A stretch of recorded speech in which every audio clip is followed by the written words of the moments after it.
Bismillahirrahmanirrahim. Assalamualaikum warahmatullahi wabarakatuh. Salam, Om Swastiastu, Namo Buddhaya, salam kebajikan, selamat sejahtera bagi kita semua.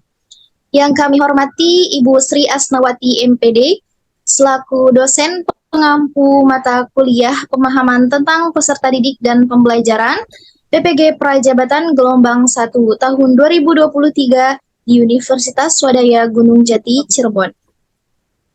Baik teman-teman, kami dari kelompok PPL SMPN 4 Kota Cirebon yang beranggotakan saya sendiri Dian Hardianti dan rekan saya Aulia Lauza Uswatun Hasanah. Perkenalkan, saya Nur Saudah. Dan saya Khairunisa Salsabila. Ya, baik teman-teman, di sini kami akan menyampaikan hasil modifikasi rancangan modul ajar kami dari guru pamong kami, yakni Bapak Ahmad Yani Aswidik SSI di Sekolah SMPN 4 Kota Cirebon. Langsung saja, poin pertama akan dijelaskan oleh rekan kami kepada Ibu Aulia Lauza Uswatun Hasanah. Kami persilahkan. Baik, terima kasih. Di sini saya akan menjelaskan mengenai hasil modifikasi modul ajar yang kami lakukan. Yang pertama, saya akan menjelaskan mengenai hasil modifikasi pada bagian informasi umum. Pada modul sebelumnya, belum terdapat pencapaian atau capaian belajar yang mana sehingga kami memodifikasinya dengan menambahkan capaian pembelajaran. Di sini capaian pembelajarannya yaitu di akhir fase D, peserta didik dapat menyatakan suatu situasi ke dalam bentuk aljabar. Peserta didik dapat menggunakan sifat-sifat operasi seperti komutatif, asosiatif, dan distributif untuk menghasilkan bentuk aljabar yang ekuivalen. Dan pada modul bahan ajar sebelumnya, belum terdapat profil pelajar Pancasila, sehingga kami memodifikasi dengan menambahkan profil pelajar Pancasila, yang mana kami memasukkan bernalar kritis, di mana pelajar akan mengembangkan kemampuan analisisnya terhadap permasalahan di sekitar dengan materi yang dipelajari. Kedua, yaitu kreatif. Pelajar akan mengembangkan kemampuan mencari alternatif-alternatif penyelesaian dalam memecahkan masalah dan menyajikannya dengan kreatif. Dan yang terakhir adalah mandiri, di mana pelajar akan terlibat langsung dalam pembelajarannya secara aktif, baik dalam proses pembelajaran maupun asesmen, sehingga tumbuh dan berkembang kemandiriannya. Lalu, pada pembelajaran sebelumnya, alokasi waktu dan jumlah pertemuan yaitu 4 dikali 60 menit, dan untuk jumlah pertemuannya adalah 6 kali pertemuan atau 6 jam JP, yang mana kami memodifikasinya menjadi jumlah pertemuannya yaitu 2 jam pelajaran atau 2, kemudian alokasi waktunya yaitu 2 dikali 40 menit atau jumlah keseluruhannya adalah 80 menit. Lalu untuk tampilan moda pembelajaran, kemudian metode pembelajaran, kami menyederhanakannya dengan hanya menampilkan apa yang akan kami gunakan saja, seperti berikut ini, yaitu moda pembelajarannya adalah tatap muka atau TM, kemudian model pembelajaran yang digunakan adalah Problem Based Learning atau PBL. Kemudian sarana dan prasarana maupun medianya kami menggunakan sarana laptop dan proyektor. Kemudian medianya ada video pembelajaran, LKPD, kertas HPS, dan spidol berwarna. Lalu, untuk target peserta didik, target peserta didik dalam modul ini adalah reguler atau tipikal, dengan daftar pustaka yang digunakan pada modul sebelumnya, yaitu diambil dari buku paket saja. Kemudian, tapi kami memodifikasinya dengan menambahkan link pembelajaran dari YouTube, sehingga sumber pembelajarannya ada buku paket SMP kelas 7 semester 1 dan video pembelajaran yang diambil dari YouTube.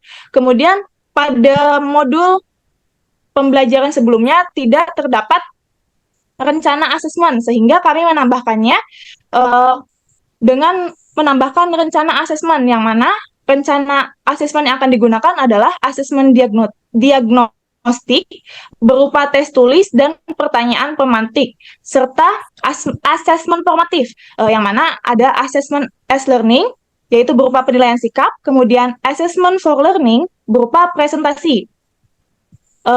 Selanjutnya, Kak, saya kembalikan kepada moderator. Baik, terima kasih Ibu Aulia Lauza. Nah, di sini saya sendiri akan menjelaskan tentang poin B, yang mana sebetulnya dari modul ajar guru pamong kami ini sama memiliki 3 poin utama, yakni poin pertama, identitas dan informasi. Poin kedua itu mengenai langkah-langkah pembelajaran. Oh, mohon maaf. Poin kedua itu mengenai langkah-langkah pembelajaran. Nah, poin ketiganya itu urutan kegiatan pembelajaran. Nah, namun di sini kami memodifikasinya menjadi lebih ringkas dan lebih ringkas lah seperti itu. Nah, di sini ada poin pertama di kelompok kami, ada identitas yang tadi telah Ibu Aulia jelaskan. Nah, sebetulnya yang Ibu Aulia jelaskan juga terdapat juga di modul ajar untuk rencana asesmen dan sebagainya, namun berbeda poin. Nah, di sini saya akan menjelaskan pada bagian komponen inti. Di sini kami menuliskan tujuan pembelajaran.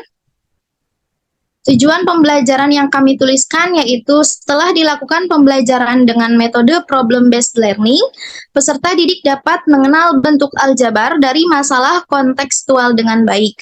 Yang kedua, peserta didik dapat menyelesaikan operasi penjumlahan dan pengurangan aljabar dengan benar.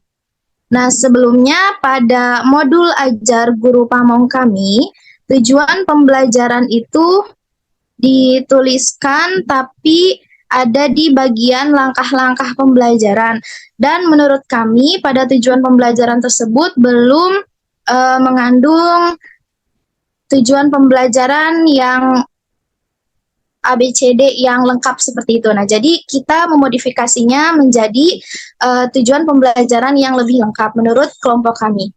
Nah, selanjutnya pada kegiatan komponen inti juga ada pemahaman bermakna, di mana pemahaman bermakna ini merupakan memberikan informasi awal bahwa penjumlahan dan pengurangan bentuk aljabar banyak ditemukan dalam kehidupan sehari-hari. Misalnya dalam dunia perdagangan di pasar, peserta didik diharapkan mampu mengidentifikasi konsep dan aturan penjumlahan serta pengurangan bilangan bulat. Peserta didik memahami terlebih dahulu bilangan bulat dan operasinya, sehingga peserta didik mampu mengelompokkan suku-suku sejenisnya. Nah, pada modul ajar guru pamong kami, ada di bagian langkah-langkah pembelajaran tentang pemahaman bermakna, namun di sini kami lebih ringkas dan lebih ke intinya saja. Dan selanjutnya pada bagian komponen inti, di sini ada pertanyaan pemantik yang kami modifikasi menjadi lebih ringkas, yakni ada 2 pertanyaan pemantik. Yang pertama ada, apa yang kalian ketahui tentang aljabar? Dan yang kedua ada, apakah AB sejenis dengan AC? Jelaskan alasanmu. Nah, di sini pertanyaan pemantik ini merupakan asesmen awal atau asesmen diagnostik yang mana nanti akan menentukan seberapa jauh pemahaman peserta didik tentang materi yang akan diajarkan. Nah, dalam modul ajar ini yaitu materi aljabar. Nah, selanjutnya mengenai poin ketiga akan disampaikan oleh Ibu Nur Saudah. Kepada beliau kami persilahkan. Baik, terima kasih saya sampaikan untuk moderator. Di sini saya akan menjelaskan tentang langkah-langkah pembelajaran dalam modul ajar tentang aljabar. Pada modul ajar sebelumnya, bahwa langkah-langkah pembelajarannya belum terstruktur dalam alokasi waktu, atau misalkan orientasi, stimulasi itu belum sesuai atau belum ada alokasi waktu yang tepat. Di sini modul ajar yang kami kembangkan sudah peralokasi waktu. Langkah-langkah pembelajaran yang pertama ada pendahuluan dengan alokasi waktu 10 menit. Pertama itu ada orientasi. Guru memberi salam, menyapa siswa, memulai dengan berdoa bersama, kemudian biasa mengecek kehadiran siswa, mengajak siswa untuk menyiapkan buku ajarnya, bahan belajarnya, dan kelengkapan belajarnya, kemudian menyampaikan topik materi yang akan diajarkan dan model pembelajaran yang akan digunakan, kemudian juga menyampaikan tujuan pembelajaran. Kemudian ada poin apersepsi. Di sini guru mengaitkan materi penjumlahan dan pengurangan bilangan bulat dengan bentuk aljabar. Misalkan ada koefisien, ada konstanta, dan ada variabel. Guru juga memberikan pertanyaan pemantik mengenai penjumlahan dan pengurangan aljabar. Nah, kalau yang di modul sebelumnya itu guru hanya memberikan apersepsi, motivasi, dan menginformasikan tujuan pembelajaran. Yang kedua ada kegiatan inti. Di sini ada 5 kegiatan inti. Yang pertama ada simulasi, sama dengan modul sebelumnya juga menggunakan orientasi siswa kepada masalah. Di sini alokasi waktunya 15 menit. Jadi siswa diberikan pertanyaan pemantik seperti tadi, apa itu aljabar, apa itu bedanya AB dan AC, dan peserta didik menyimak video pembelajaran yang disampaikan dengan ditampilkan di layar proyektor mengenai operasi penjumlahan dan pengurangan aljabar. Kalau di modul sebelumnya, siswa langsung diberi LKPD dan menyimak LKPD-nya. Lanjut ke identifikasi masalah, alokasi waktunya 5 menit. Siswa diberi kesempatan untuk memberikan pendapat jawaban pada pertanyaan yang diberikan. Di sini siswa dibentuk kelompok 3 sampai 4 peserta didik dalam setiap kelompoknya. Kemudian mengidentifikasi masalah yang terdapat di LKPD. Perbedaan dengan sebelumnya bahwa modul ajar sebelumnya siswa terlebih dahulu langsung dibentuk kelompok. Nah, kalau sekarang pada tahap yang kedua baru siswa dibentuk kelompok dan dibagikan LKPD. Kemudian ada pengumpulan data. Kalau yang di modul sebelumnya fasenya membimbing penyelidikan individu dan kelompok.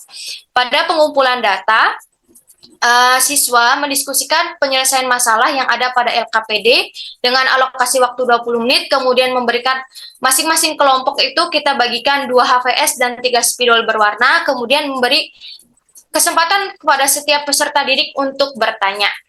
Lanjut ke fase langkah selanjutnya yaitu pembuktian. Di sini peserta didik mempresentasikan hasil diskusi kelompok, kemudian menyimak hasil diskusi kelompok yang lain. Ini sama seperti modul ajar sebelumnya juga. Jadi siswa itu akan mengembangkan dan menyajikan hasil karyanya dengan waktu 15 menit. Kemudian ada generalisasi.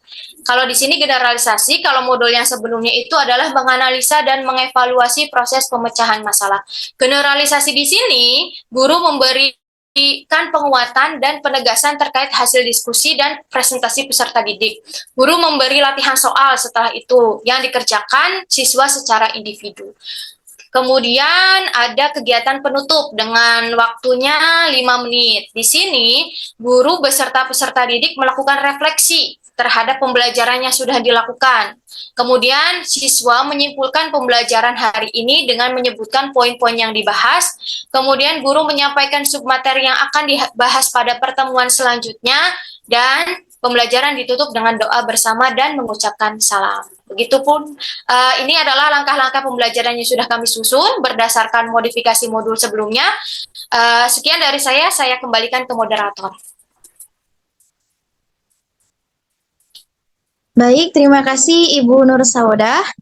Selanjutnya, poin ketiga akan disampaikan oleh Ibu Khairunisa Salsabila. Kepadanya kami persilahkan. Terima kasih atas kesempatannya, moderator. Saya di sini akan menjelaskan mengenai bagian lampiran.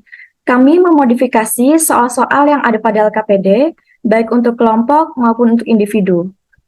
Pada modul ajar sebelumnya, belum terdapat penilaian diagnostik non-kognitif, sehingga pada modul ajar modifikasi, kami menambahkan asesmen diagnostik non-kognitif di awal pembelajaran untuk mengetahui kesiapan belajar peserta didik. Untuk PDF-nya bisa di-scroll ke bawah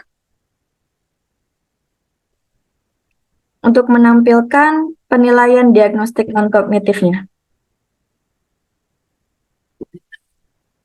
Selanjutnya, Untuk asesmen for learning, pada modul ajar sebelumnya belum terdapat penilaian sikap peserta didik, sehingga pada modul ajar modifikasi kami menambahkan pedoman pengamatan sikap peserta didik yang memiliki aspek penilaian religius, komunikatif, tanggung jawab, dan demokratis. Kemudian kami juga menambahkan instrumen penilaian keterampilan peserta didik ketika berkelompok dan melakukan presentasi.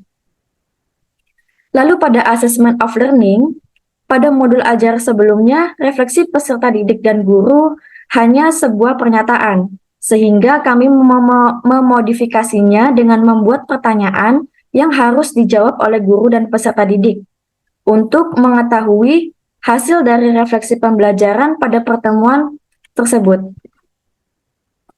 Berikut adalah refleksi untuk guru dan peserta didik. Dan kami juga menambahkan instrumen penilaian kompetensi pengetahuan untuk dijadikan penugasan kepada peserta didik.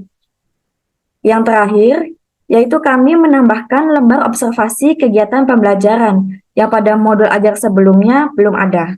Sekian pemaparan dari saya kembalikan kepada moderator. Terima kasih atas pemaparannya kepada Ibu Nisa. Baik, di sini karena sudah selesai, langsung saja saya akan menyimpulkan beberapa poin penting mengenai modifikasi modul ajar, yang mana di sini kami memodifikasi modul ajar materi aljabar di SMPN 4 Kota Cirebon. Nah, dalam membuat atau menyusun modul ajar, tentunya kita harus memperhatikan setiap kebutuhan dan kemampuan peserta didik serta karakteristik peserta didik. Nah, untuk selanjutnya kita juga harus membuat modul ajar dan berkaitan dengan asesmen, yang mana nanti asesmen itu akan menjadi tolak ukur atau umpan balik baik dari guru ataupun peserta didik dalam pembelajaran berikutnya. Nah, mungkin sekian dari kelompok kami. Terima kasih. Wassalamualaikum warahmatullahi wabarakatuh.